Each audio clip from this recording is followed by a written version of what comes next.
Hey guys, MrGaryBoy1 here once again, welcome you guys back to a top 10. This time, even though I've never done a top 10 before, for top 10 games of 2015.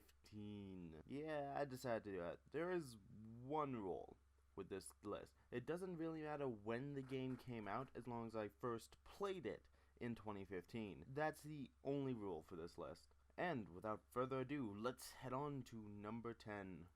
Number 10. Number 10 is a bit of an interesting one for me because I only got an Xbox One this year, and because of In the Littlewood, a certain YouTuber who Let's Played this game, I decided to pick this up the day I got the Xbox One. A, because it was from one of my favorite developers from when I was a kid, Insomniac, and B, the game looked batshit crazy.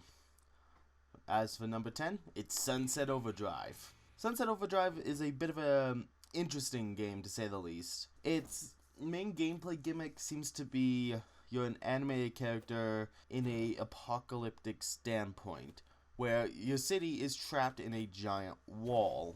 Invisible, I might add, which is a nice touch. Now, the game revolves around you trying to escape, and when that ultimately fails, you come up with different ideas to escape.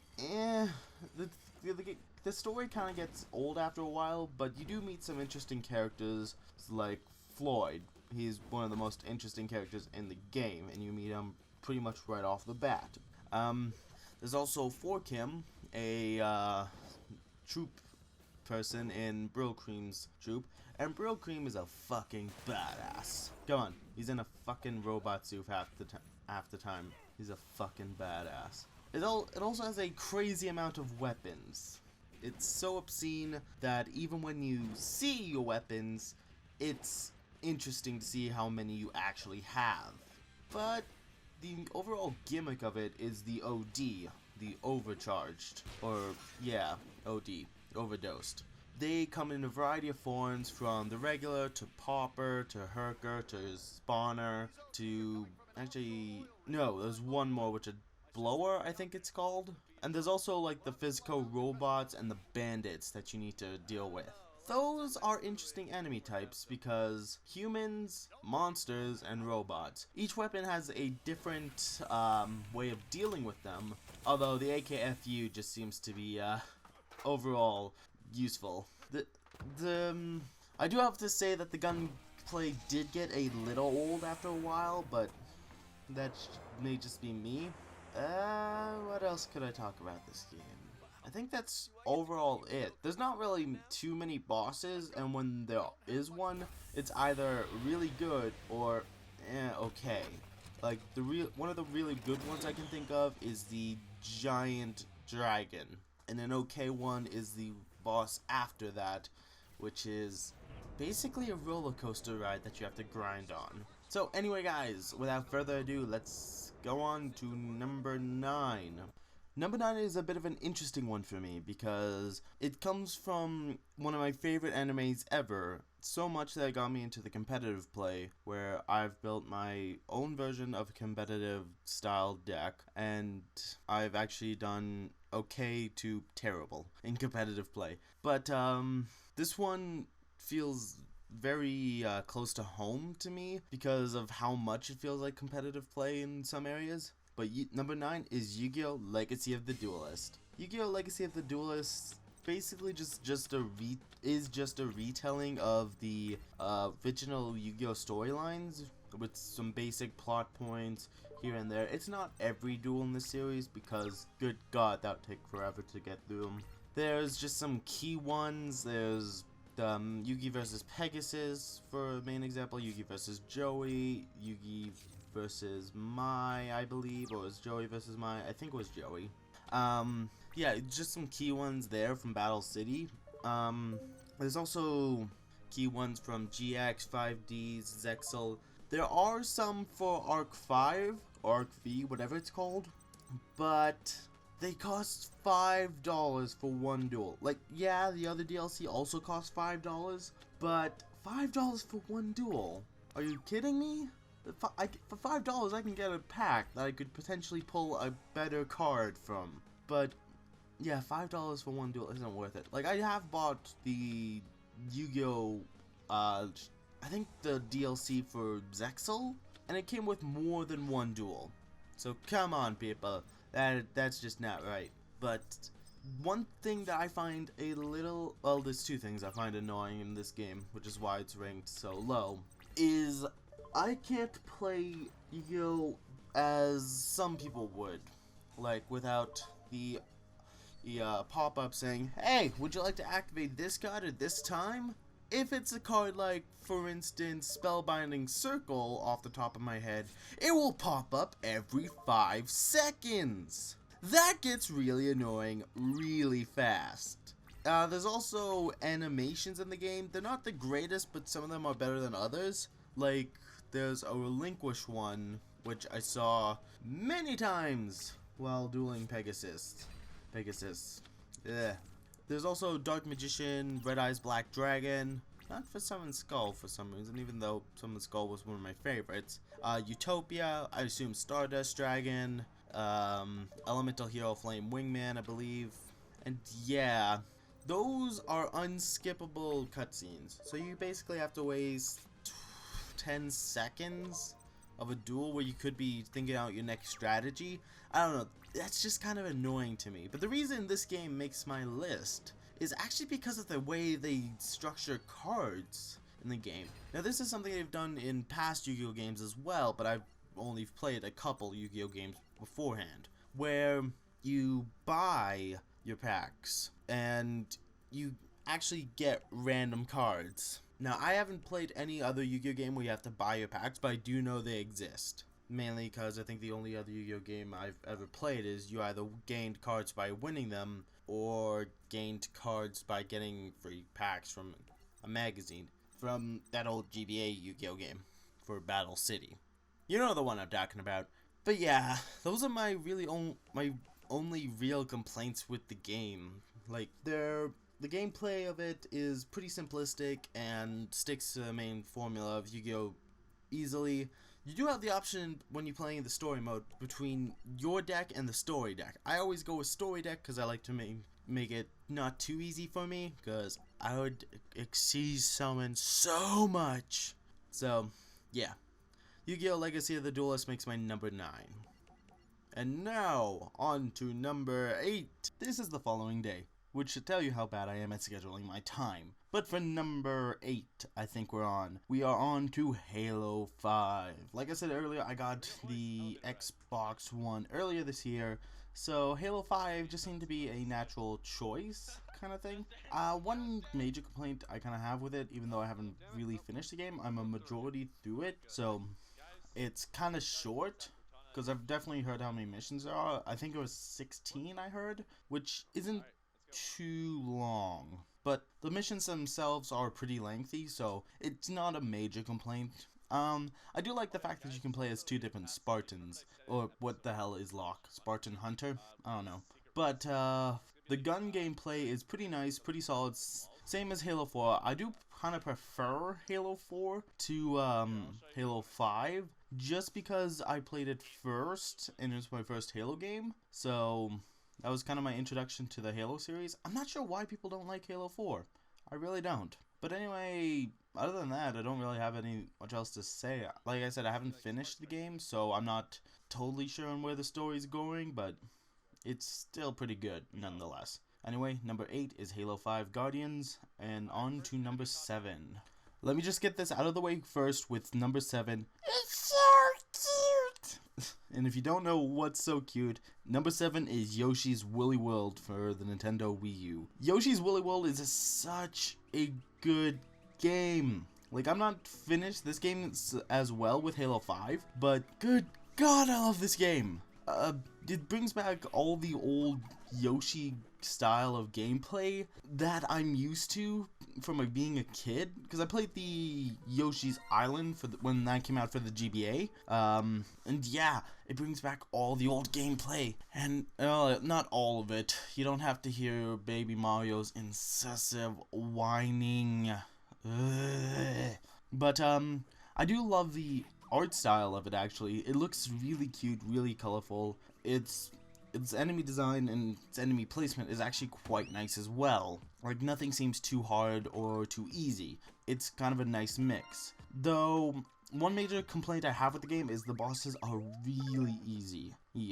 Enemies also, in some degree, are easy. Platforming's not that easy at times, but I do see why this is more of a kid's game kind of thing. It's not a bad game. It's definitely not a bad game. I do like the amiibo hut, where you can dress up as different amiibos. My first amiibo, Toon Link, is my favorite, so 9 times out of 10 I dress up as Toon Link. Just saying. As for the story goes, Kamek has turned all the Yarn Yoshis into regular Yoshis. Wait, no, not regular Yoshis, Yarn Bundles. I'm an idiot. And he basically wants to power up Baby Bowser to do whatever. I don't know. But yeah, that's pretty much all I have to say about Yoshi's Woolly World. On to number 6. It's so cute! Okay, on to number 6. For number 6, I'm not a big fan of turn-based RPGs, but when I find one I like, it's gonna be an interesting one. Number 6 is Fire Emblem Awakening. I can't really explain too much about Fire Emblem Awakening. I don't quite understand why I like it. The story is deep and engaging at times, although it failed to drag me in at first. I should say that much. The combat is simplistic, yet it offers so much like diversity in weapons. Like, one of the best weapons I've ever found in the game was the Killing Edge, and that weapon is so good. It is really OP at times. But yeah, there's really not much I can go into without like spoiling it. The shop system is okay in my eyes. I don't see anything that could be done better or anything that was done terribly. So yeah, the kind of random encounters, like if you leave your map and then to do a mission, sometimes an encounter will appear, which will give you something you can trade in for money. I'm not sure how it's pronounced, but those are not necessary, but they are really helpful if you do them. The Wandering Merchant's pretty good. Yeah, that's pretty much all I can really say without going into too much detail, which I don't want to go into any detail for the story because it's fantastic. Also, if people talk, send Crom over to them. Just a word of advice. Anyway, on to number 5. Number 5 is a pretty good choice in my eyes. Number 5 is Fossil Fighters Frontier. Fossil Fighters is a game series I've played almost to death at this point. I have the first game and I'm borrowing the second game from a friend. Fossil Fighters, the original, is really good. Solid gameplay, excellent presentation for a DS game, and Champions, the second game, only improved on it. But where did Fossil Fighters Frontier differ is that you don't actually dig up the fossils that you use with your bare hands to clean them in the city. You dig them up in a car, which is really weird, but it also has this nice management feature because different cars can hold different weights with different batteries, different drills, different hammers. Some can even hold more than one hammer or drill. It's all very versatile or something. I don't know. The wild Visitors, as far as I know, were a nice addition. I don't think they're necessary, but it does make a nice replacement to the random kind of battles that would happen when you dig up fossils, which honestly kind of annoyed me in the first 2 games. I do find it annoying that when you're digging a fossil, a Visitor could attack you, and then you lose the fossil. That is very annoying. Although the challenge areas, I really like them. Like the one you're seeing now, it took me 3 attempts to get that one. It's so damn good. I just really don't know what to say. The Fossil Fighters formula is basically Pokemon in a way, where you have a team you can build. For most games, this game you only have one Visitor that you can use for battle, The rest is populated by your Palinko pals, which one annoying part in the game takes away all but 2 of your Palinko pals. That is it. And those 2 Palinko pals I never used before, so needless to say, I was a bit of a carry. God damn it. Anyway, story. It's kind of bare bones in some areas, but during some parts, it's really detailed. Like, I don't want to spoil anything, actually, because the part I would say would be spoiling. Goddamn, the wide variety of Palinko pals is really nice. I really don't know what else I can say about this game. This game is really good, and it's only number 5. I guess my gripes with the game do kind of outweigh its positives a little bit, but it is still number 5 on my list for a very good reason. Anyway, with that out of the way, let's move on to number 4. Number 4 is a game that, if you know me, you know what I like, you will see coming. Number 4 is The Legend of Zelda Majora's Mask for the 3DS. Do I need to say more? Well, if I do, you haven't played it, or you haven't seen anyone play it. Majora's Mask is a really interesting game. It adds the added benefit of playing as most of the different races in the Legend of Zelda universe. The Zoras, the Gorons, the Deku Scrubs. I never quite understood why the Deku Scrubs, but, you know, it's a really fun gameplay mechanic either way. And all of them have a nice, comfortable playstyle, too. Although, Gorons, I generally just roll around not giving a fuck and fall to my death. And any time I had to do tight platforming. Yay. But yeah, either way, it's quite fun. The dungeons and puzzles actually needed me to think at times. The story is not about saving a girl this time, it's about saving a country, which technically you're always doing, but you're not saving just one specific person, you're just saving everyone. So that kind of gives more benefit of you being a hero. And the boss fights are actually pretty interesting, except Yorg. Yorg can go fuck himself. But most of the boss fights are pretty interesting, have pretty interesting ways of beating them. And the Fierce Deity Mask OP. With that out of the way, guys, I think that's everything I really wanted to talk about for Majora's Mask. So let's move on to number 3. Number 3 is a bit of a weird one for me. I got this game free from Xbox Live. At first, I wasn't expecting anything too great, but then I remembered one of my favorite games of all time came from when PSN was hacked, Infamous. That was one of my favorite games I've ever played. And when my friends told me this game was really good, I was like, okay, I'll give it a shot later today. Holy shit. Little did I know it would make it to my number 3 spot. Number 3 goes to Tomb Raider. Tomb Raider is a bit of an interesting game. Its combat and gameplay is interesting. Combat style reminds me quite a bit of Infamous in some ways, yet doesn't in others. Like, you don't have a melee attack until you upgrade, I think, a certain skill, or you get to a certain point, which is not very good in my eyes. Because you have a fucking ice pick or whatever for majority of the game, and you can't even use it to wail in guys? That's weird. But when I did unlock it, it was a great help. And the final ending, oh, that was pretty cool. And also a little intense. But where this game truly shines is in its kind of character development, especially with Laura. She goes under the most character development out of anyone.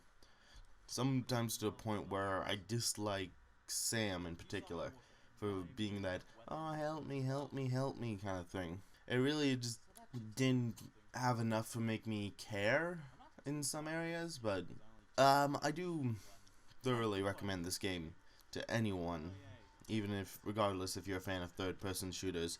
The puzzles, while lacking in some areas, I felt like actually were really well thought out. There's one area in particular, which is a side area, so I have no problem explaining it, where you have a platform in the middle of a electric field of water, and you can raise the light that is causing the electricity by shooting the thing that's hanging.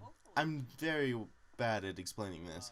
It's about halfway through the game, so, but it's very cool because it actually required me to think on how I could stop the electricity. First thought, cut the rope. Then I realized, no, that means the electricity would be going non-stop and I have no way to control it. Then it dawned on me, what if I stop it? And then my mind went, well, how the fuck do I do that? That shows you how bright I am. I did eventually figure it out after about 20 minutes of death. I think that's all I really want to say for Tomb Raider.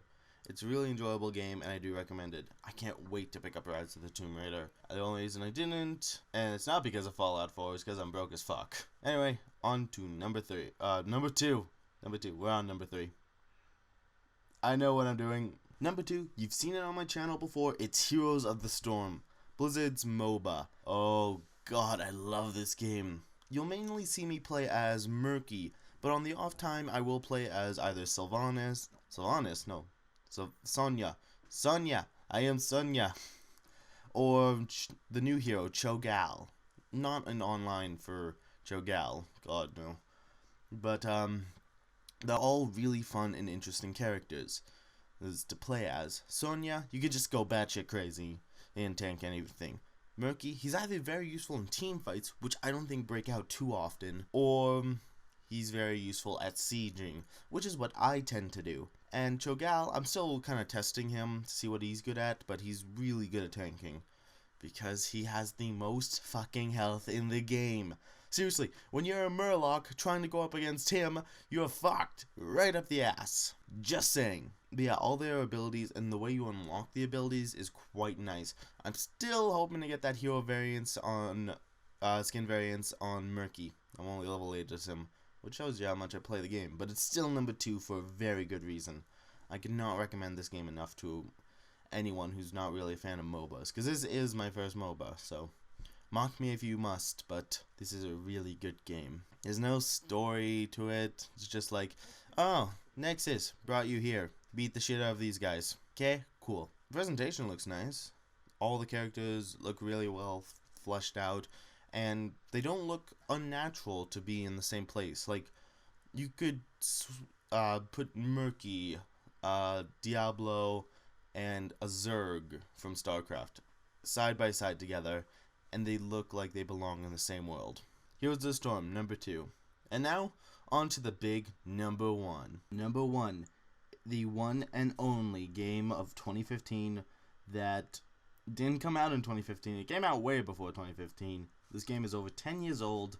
I only first played it in 2015. I am really sad that I have to say that, because this came out about a year or two after one of my favorite games, and my first Legend of Zelda game, Wind Waker. Wind Waker was an amazing game, but I played that as a kid. What came out later than Wind Waker, only by a few years? The Legend of Zelda Twilight Princess. Twilight Princess is an amazing game. I'd recommend it to anyone. At first, I thought, I'll just play through it and not really care too much about the story and all that. And then Midna happened. Midna, I thought, was an interesting addition. I didn't think she was necessary at first, but she was really story-driven, and I really began to care for her around halfway through the game, which was kind of depressing, considering I should have started caring for her the minute that she kind of came in. But she was only in it for her own gain at first, but, you know, you've played the game probably, and you know. All the bosses in the game are unique and interesting. Notable interest is Zant and the Twilight skeleton thing. I don't remember its name, but it's so fun. The puzzles were great, some engaging, some not too great. The dungeons themselves were really interesting. My favorites having to be the Gerudo place. I don't remember what it's called. For some reason I want to call it the Ancient Cistern, but I feel like that's wrong. Editing me. Put the name of the place I'm referring to, you know the place, on screen now. Arbiter's Ground. Arbiter's Ground, I think it's called. Where it's, has a great number of pose there. Mainly because you need to defeat 4 of them to actually progress through the dungeon. I almost said tungeon there. Everyone loves Twilight Princess. It's one of everyone's top 10 favorite Zelda games. Top 3 at worst, usually. And I have to agree. Before this year, before me playing Twilight Princess, I thought, I don't see the hype behind it. But now, after playing it, I can see the hype, and it definitely lived up, unlike Ocarina of Time. But that's a discussion for another day. Anyway, guys, without further ado, I'm going to move on to an outro after I edit this all together, so I can share some of my experience with editing my first top 10. See you guys in a sec. And after a long time, i.e. 24 hours of editing on and off, mostly off because my family had me lift a bunch of stuff and send it to the dump, but I have no control over that. But it was a really worthwhile experience. I did run into a few issues here and there, but they weren't too bad. I just had to either delete the clip, redo the clip, or just render out so everything stopped lagging the fuck. But yeah, overall it's a good experience. I would actually definitely do it again. Does that make me a top 10 creator? Good God. If I have to do this once a month, I don't know. It's just a lot of work, I swear to God. Oh well, anyway guys, I thank you all very much for watching. I hope you enjoyed 2016, and I really hope I got this out in time before 2015 ended. Because that would be a little embarrassing saying I would get it out before the end of 2015 and not actually. Anyway, I'll see you next time and next year. Till next time guys, if you enjoyed the video, make sure to leave it a like, comment down below, and subscribe for more. And if you think someone else will enjoy my random sayings, then make sure to share this on all your social medias. Till next time guys, I'm MrGaryBoy1's, and I'll see you guys next time. Bye bye!